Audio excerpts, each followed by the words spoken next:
Et bonjour, c'est pour vous. Merci. Moi je fais des petites vidéos YouTube. Est-ce que vous connaissez YouTube? Oui. Donc je suis ce qu'on appelle un youtubeur. Oui. Alors je viens dans la rue filmer un petit peu les jeunes. D'accord. Vous êtes jeune? Oui. Alors on va entrer dans la catégorie pour les reportages alors. D'accord, pas de problème. Alors moi j'ai remarqué qu'on parlait de beaucoup de choses sur BFM ou sur le Nice Matin. Mais j'ai remarqué qu'il y avait un sujet qu'on ne discutait jamais, c'est au sujet de la mort. Parce qu'on y va tous. Qu'on soit riche ou pauvre, lorsque ça frappe à notre porte, c'est fini. Mais moi la grande question que je veux savoir, parce que vous êtes jeune, qu'est-ce que vous croyez après la mort? Est-ce que pour vous ça s'arrête, ça continue? Étant donné que moi je suis croyant, je suis chrétien, Ouais. moi je crois au paradis, tout ça. D'accord, vous êtes chrétien comme moi. Catholique. D'accord, vous êtes catholique. Alors est-ce que vous pouvez m'expliquer un petit peu ce que croient les catholiques? Comment par exemple, en tant que chrétien catholique, vous savez si vous faites du bien ou du mal aux yeux de Dieu par exemple? C'est un peu compliqué de vous expliquer comme ça, mais en fonction de ses actions, Ouais. ce qu'on fait au quotidien, D'accord. en fonction de comment on se comporte avec les autres. Ouais. Voilà. Alors on va voir. Moi je vous juge absolument pas du tout. J'ai lamentablement échoué au test. J'ai cassé tous les commandements. C'est la 11e, je l'aurais cassé aussi. Et je remplis ni les bancs des églises, ni rien de tout ça. Comme ça, au moins c'est clair. Il y a un commandement qui dit tu ne mentiras point. Est-ce que ça vous est déjà arrivé de dire un mensonge depuis que vous êtes né? Il y en a un autre qui dit tu ne voleras point. Est-ce que ça vous est déjà arrivé de prendre quelque chose qui n'est pas à vous, mais peu importe la valeur, hein? Pas forcément. D'accord. Il y en a un qui dit tu honoreras toujours tes parents. Est-ce que vous êtes sûr que vous les avez toujours honorés? Moi aussi. Malheureusement. Moi, à l'adolescence, ça a été compliqué. Je suis d'accord avec vous, ça, vraiment. Ouais. Il y en a un qui dit tu mettras toujours Dieu en premier dans ton cœur. Est-ce que vous le mettez tout le temps en premier dans votre cœur? Oui. D'accord. Et il y en a un qui dit tu ne commettras pas d'adultère. Mais Jésus a dit quiconque a convoité un homme ou une femme avec un désir, même une image pornographique, on a déjà commis un adultère dans notre cœur. Et est-ce que ça vous est déjà arrivé? Oui. Moi aussi. Donc, on va rester sur la loi là pour l'instant. Si Dieu est juste, et il est juste, il est amour, mais s'il est amour, il est obligé d'appliquer sa justice parce qu'il n'est pas Dieu, il n'est pas amour, sinon on est bien d'accord. Dans la parole de Dieu, il y a écrit, c'est l'apôtre Jacques, le frère de Jésus, lorsqu'on casse un seul commandement, c'est comme si on les a tous cassés. Alors là, s'il vous juge là tout de suite, en sachant que moi, si je vous souhaite de vivre jusqu'à 120 ans, en très bonne santé, avec tous les gens que vous aimez autour de vous, je vais aller plus loin, hein, une belle villa, une belle voiture, la femme, les enfants et le compte en banque bien rempli, mais je ne peux pas vous garantir 5 minutes. Si je pose la question à quel âge, à quelle heure vous allez mourir? Je sais pas. Moi non plus. Donc si Dieu vous juge là tout de suite, vous êtes coupable ou innocent à ses yeux? Aucune idée. Honnêtement, je sais pas du tout. Et on est tous coupables. Et on mérite tous l'enfer. Parce qu'il n'y a personne qui peut dire Seigneur, tu me dois le paradis. Depuis que je suis né, j'ai jamais menti, ne serait-ce qu'une fois. J'ai jamais volé quelque chose. Voler, c'est très simple. Si on va sur YouTube, on télécharge une musique qui ne nous appartient pas. Vous êtes mon patron, je viens tous les jours en retard sans vous le dire, mais vous me payez. Vous voyez? Ça n'existe pas. Celui qui a accompli les 10 commandements, je vous dis tout de suite, Dieu le prend tout de suite au paradis. Et ça n'existe pas. Maintenant, c'est vrai que Dieu est amour et il nous aime. Vous croyez en Dieu? Donc vous savez ce que Dieu a fait pour vous il y a 2000 ans pour vous éviter d'y aller en enfer? Vous ne savez pas? Alors il y a 2000 ans, comme il n'a trouvé personne de parfait sur terre, et je dis bien personne, ni un pape, ni un singe, que voulez-vous, hein. Ce qui est impossible aux hommes ne l'est pas à Dieu. Dieu peut venir là au milieu de nous sous une forme humaine, nous on ne peut pas faire ça. Eh bien c'est ce qu'il a fait il y a 2000 ans. Il s'est habillé justement de ce corps qui est Jésus le Christ, le vrai qui a existé, hein. Le Jésus de la Bible je parle. Et il a dit quiconque, c'est-à-dire vous ou moi, ou le voisin qui vous voulez, croyons que Jésus est le Fils de Dieu, qu'il est ressuscité du royaume des morts le 3e jour, il aura la vie éternelle à mes côtés. Mais le problème de croire, ça ne suffit pas. Les démons aussi ils y croient, et eux ils tremblent. Alors moi le but de ma démarche, je ne suis pas mieux que vous. Et je vous le dis avec amour, la clé c'est la repentance. C'est-à-dire que dès aujourd'hui, tout seul, sans vos potes, ni votre petite amie, ni vos parents, dans votre chambre, vous vous repentez de vos péchés et vous vous tenez vers Dieu et vous lui dites tout ce qu'il y a dans votre cœur. Moi je peux prier pour vous, mais le reste je ne peux pas le faire à votre place. Moi, je suis totalement d'accord avec Et vous de même envers moi aussi. Imaginez, tous les deux, on fait un braquage.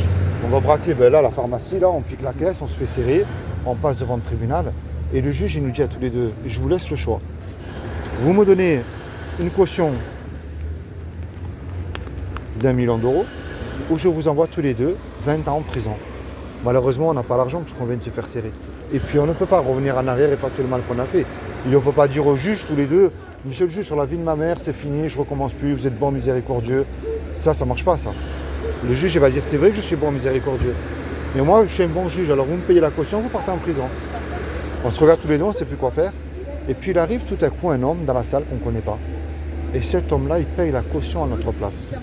Le juge, lui, il est satisfait, il nous libère parce que la caution a été payée. Mais maintenant, imaginez-vous le film tout de suite. Là.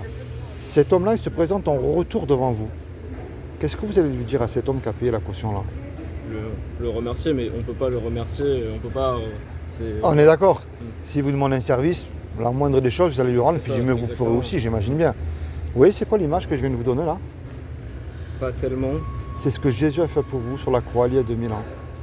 Et ce qu'il vous demande, c'est que vous vous repentiez de vos péchés et avec foi. Parce que Jésus parle d'une petite foi d'un grain de moutarde, ce qui représente énormément de choses. Et vous jetez à la poubelle tout ce que Dieu a en horreur et vous mettez en pratique tout ce que Dieu vous demande de mettre en pratique. On va rester sur le mensonge. Je prends le mensonge, c'est plus simple. Vous allez dire là, si je mens à mes parents, à ma petite copine, à mon prof, ou je sais pas moi, à qui vous voulez, vous allez dire là, ben, je m'en sors, hein, personne ne le sait. Mais attends, moi je ne peux plus faire ça. Il m'accorde le paradis gratuitement, je n'ai absolument rien à payer. Peu importe ce que ça va me coûter, je décide de le suivre et de ne plus mentir. Et je sais que derrière, lui, il va me bénir. C'est ça qu'il demande. Vous êtes étudiant, vous mettez Jésus dans vos études. Vous commencez à être en couple, eh bien, vous le mettez dans votre couple, dans vos soucis et tout ça. Ne doutez jamais de la prière. Celui qui doute, c'est celui qui doute aussi de la puissance de Dieu. Dieu est tout puissant, je dis bien tout puissant. Rien ne lui est impossible, on est bien d'accord. Et moi, c'est lui que je vous emmène. Ce n'est pas une église, c'est un sauveur. Et un Seigneur aussi. On le veut plus comme sauveur, mais pas trop comme Seigneur. Et malheureusement, ça ne marche pas. C'est pas l'un sans l'autre. Est-ce que vous avez une Bible? À la maison, oui. À vous, personnel? C'est celle familiale qu'on a. Alors, moi, je vous encourage à lire la Bible. La Bible, ce n'est pas un livre religieux poussiéreux. Hein. On ne veut pas la lire, malheureusement, à cause de mauvaises personnes. Je suis obligé de le dire, qui s'en servent, qui ne mettent pas eux-mêmes en pratique ce qu'ils prêchent. Mais ça ne veut pas dire, encore une fois, que Dieu n'existe pas. Et il faut la lire. La Bible, c'est un livre historique que vous allez retrouver à travers l'histoire et l'archéologie. L'archéologie, c'est une science, c'est un fait scientifique. On prend quand même Abraham, Noé, Moïse, on ne peut pas nier qu'ils n'ont pas existé, ces hommes-là. Mais ce qu'il n'y a dans aucun livre, avec un gros R, religieux, c'est des prophéties accomplies à la lettre. Oui, c'est pas je crois moi parce qu'on me dit de croire, mais je crois avec des faits. Et il y a la chute de l'Irak, de Saddam Hussein, dans le prophète Ésaïe et Jérémie qui ont eux-mêmes prophétisé ça. Et il y en a encore des tas d'autres qu'on peut prouver aujourd'hui, et il y a encore d'autres qui s'accomplissent encore. Et c'est pour ça que moi, je vous encourage à en avoir une personnelle et à la lire. Vous soulignez ce que vous comprenez. Je ne néglige pas que Dieu peut envoyer quelqu'un vous parler, mais il parle surtout à travers sa parole. Vous allez la lire, vous allez dire, mais c'est fou, c'est pour moi ça. Et puis moi, ça sera aussi différent. Vous voyez? Alors je vais vous faire cadeau d'une Bible, c'est gratuit. Comme ça, vous la lirez, vous aurez la vôtre personnelle. Lorsque, je ne sais pas, moi, Dieu parlera à travers un verset, vous allez marquer la date, voilà. Et c'est ça qu'il demande. Et ça, c'est un trésor. Vous serez surpris même de trouver tout ce qu'il y a écrit dedans. Vous voyez? Alors je fais cadeau d'une Bible, c'est gratuit. C'est très très gentil. Merci, de rien. Donc du coup, vous faites des vidéos sur YouTube, c'est ça? Ouais, Nice pour Jésus. D'accord. Bah, écoutez, je vais m'abonner juste après. Ça, c'est pour vous. Je vous encourage à la lire. Il n'y a pas de problème, je la lirai. Je suis un simple chrétien. Jésus, vous voyez, nous a dit dans... Je vais vous montrer. Hop. Alors attendez que je surveille l'heure parce que je suis censé être en stage, c'est pour ça dans 10 minutes il faut que... Ah, mais j'ai fini ça. Dans l'évangile de Marc, chapitre 16, verset 15, puis il leur dit, allez dans le monde entier proclamer la bonne nouvelle. Et moi, c'est ce que je fais. Je la mets en pratique et je vous encourage à faire de même. En tout cas, c'est très très bien ce que vous faites et merci. Je vous encourage à continuer en tout cas. Ah ben écoutez, ça me fait super plaisir. C'est comment votre prénom, votre fille? Ryan. Ah ben, sois béni Ryan, toi et toute ta famille. J'espère que tu vas la lire. Bien sûr. Et que tu te souviendras de ce que je t'ai dit. Il n'y a rien de plus important que la mort, Ryan, on y va tous. Je prends l'exemple du petit Naël, le pauvre, regarde. Quand il est parti de chez lui, il ne savait pas qu'il n'allait pas rentrer. Nous, ça peut frapper là tout de suite, tous les deux en même temps. Mais je termine avec ça sans te faire peur, c'est est-ce que je suis réellement réconcilié avec lui? Parce qu'il t'a donné la liberté, c'est-à-dire qu'à la fois merveilleuse mais dangereuse, de l'aimer, de le suivre ou pas. Tu vois? Et il n'y a rien de plus merveilleux que d'être accroché à cet homme qui est mort pour nous à la croix, qui s'appelle Jésus. Tout simplement. Bon, je te laisse tranquille, sois béni.